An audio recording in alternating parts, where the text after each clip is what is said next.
ना आयुष्यामध्ये आहे ना सर्वांना त्रास आहे. असं नाही की कोणी सुखी आहे, कोणाला त्रास नाही आहे.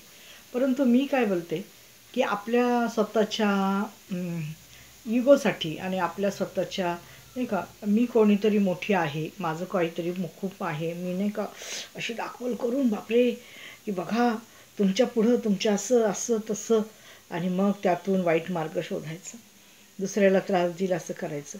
परंतु हे नाही बघायचं की अरे ह्याच्यात आपलं पण नुकसान आहे, आपलं पण काहीतरी त्रास होतोय, हे होईल ते होईल पुढं मागं, त्याचं नाही बघायचं. फक्त काय करायचं, समोरच्याला जळवायचं, समोरच्याला जळवायचा प्रयत्न करायचा, समोरच्याला दाखवायचं की अरे बघा मी किती शहाणी आहे, मला किती ज्ञान आहे, मी किती हुशार आहे ना.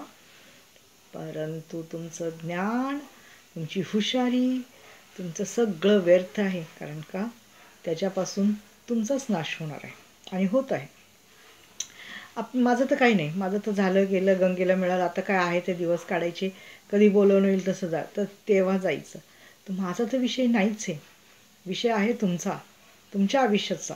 हां, का तुमच्या हाताने तुमच्या इगो स्वतःच्या इगोसाठी आणि स्वतःच्या ह्याच्यासाठी तुम्ही दुसऱ्याचं आयुष्य का खराब करताय, है की नाही?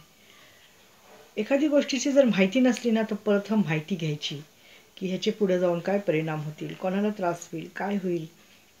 आणि तेव्हा ती गोष्ट करायची.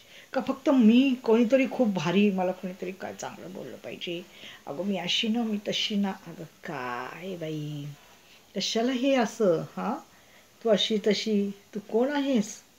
हां, काय हे तुझं, काय तुझी लायकी आहे? हां, अरे लोक म्हणतात नका बाबा, त्यांचा विषय नका काढू, त्यांचा विषय नका काढू बाबा, दुसरं काय बोला, दुसरं काय बोला, चांगलं बोला. हं? असं असतं बघा. माणसाने किती आपल्याला ना किती लोक नाकारतात, नको बाबा, नको नको नको नको, त्याच्याविषयी काहीच बोलू नका, काही गरज नाही आम्हाला ऐकायची आणि बोलायची पण. आणि नसतं आपला अरे जवळ तर काही नाही, मी तर बोलते ना, साधा आहे ना, कुठलीच गोष्ट नाही. आधी मला एक तुम्हाला सांगायचं आहे बरं का, हे आय टीचे जे मुलं असतात ना, ह्यांना जर नोटीस पिरियड भेटला ना, नोटीस पिरियड, मग त्यांची अवस्था बघायची आणि ह्यांची कामाला असल्याची अवस्था बघायची. म्हणजे कामाला असल्यावर त्यांचा रुबाब बघायचा, हे असं तसं, खाणं पिणं, हॉटेल, मॉल, हे ते. आणि ह्यांना जर नोटीस पिरियड दिला ना, आणि कुठली ना कुठली कंपनी कधीतरी नोटीस पिरियड देतेच, ती काय आमची ठेवून घेत नाही, माहिती आहे का. तर त्यामुळे नोटीस पिरियडमध्ये ह्यांच्याकडे जायचं आणि ह्यांना विचारायचं, अगं कशा आहात तुम्ही, काय चाललंय तुमचं. मग त्यांचा चेहरा बघायचा नोटीस पिरियडमध्ये. काय ह्यांची अवस्था होती, काय ह्यांची घबराट होती, हप्ते कुठून भरणार, ह्यांचे मोज मजा कसे करणार हे लोक. हां, आणि नोटीस पिरियड हा सगळ्यांना येतोच. काय सरकारी गव्हर्नमेंट सर्व्हिस नाही तुम्हाला, फंड सर्व्हिस तुमची 58पर्यंत तुम्हाला नोकरी नाही आहे. त्यामुळं इतका उत्मात करू नका.